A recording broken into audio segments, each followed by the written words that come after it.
Hi everyone, welcome back to another episode of Tech Basics. In this video, I'm going to be showing you how you can mute someone on Nextdoor.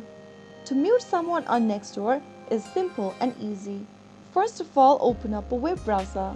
Go to the URL box and type in nextdoor.com and search. Log into your Nextdoor account like you normally do. From the home page of Nextdoor, go ahead and select a post. Find a post by the person you want to mute in your newsfeed. Once you find it, click the three dots right next to the name and click on Mute. Once you do that, in the pop-up, click the Mute button to confirm.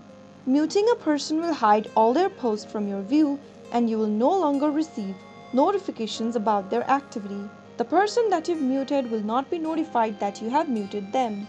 So that's how you easily mute someone on Nextdoor. I hope the tutorial was helpful to you. If it was, go ahead and give us a thumbs up. Don't forget to subscribe to the channel by hitting the subscribe button. Press the bell icon so that you'll never miss another upcoming upload from us.